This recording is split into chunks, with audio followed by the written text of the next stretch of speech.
دەستگای نووری حکمە بۆ پەروەردە و ڕۆشنبیری شەشەمین کۆنگرەی خۆی لە شاری هەولێر بە ئامادەبوونی 237 ئەندام ئەنجامدا.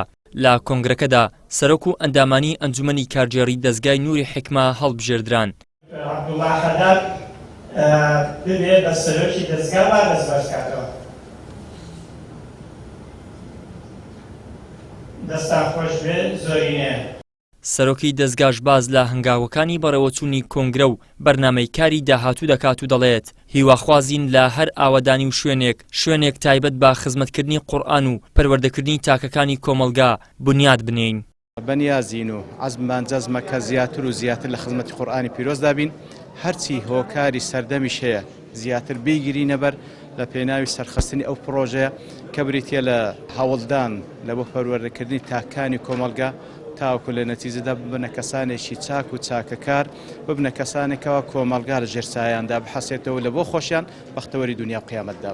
ئێمە پێمان خۆشە هەرچی ئاوەدانی هەیە لە وڵاتی خۆمان لە قێگیان بازنەیەکی دەستگای تێدا بیتن لە بۆ ئەو خێر و بەرەکەتەی کە تێیدا هیچ جێگایەک لێی مەحروم نەبیتن.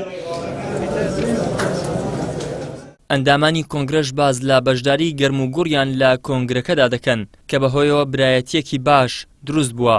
هاوکات خوشکانیش بەشداریەکی کارایان لە کۆنگرەکەدا هەبوو. بەژاری الحەمدلله زۆر باش بوو بە بەشێوەیەکی زۆر چاک بەژاریان کرد لە خوشک برایەکان. بەژاری خوشکانیش الحەمدلله بەشێوەیەکی زۆر باش بوو، خوشکانێکی زۆر تێدا بەژاریان کردبوو لە کۆنگرەی شەشەمی. هەنگاوەکانی زۆر باش بوو.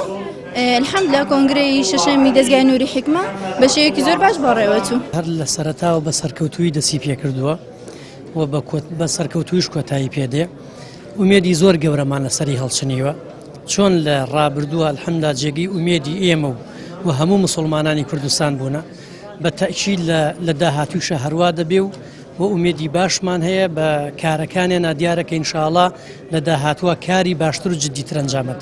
الحەمدلله زۆر گەرم و گوڕە، چەند کەسێکی کەم نەبێ کە هەر یەکەی بە عوزرێکی دیاریکراو نەهاتوون. سپاس بۆ خوا ئەندامانی کۆنگرە بە گەرمی بەشدارن و سپاس بۆخوا تا ئێستەیش بە ڕوحێتێکی برایانەی زۆر بەهێزەوە کۆنگرەکە بەڕێوە ئەچ. دەستگای نووری حکمە لە ساڵی 2007 دامەزراوە، لە ئێستادا 18 لقی فەرمی هەیە. دەستگاکە ئامانجەتی لە سەرجەمشار و شارۆچکەکان لق و بارەگای هەبێت تاکو لە ڕێگەی قورئان و پەروەردەیەکی دروستی ئیسلامیانەوە زیاتر خزمەت با توێژە جیاوازەکانی کۆمەلگا بکات. ئیدریس محەممەد، کەناڵی ئاسمانی پەیام، هەولێر.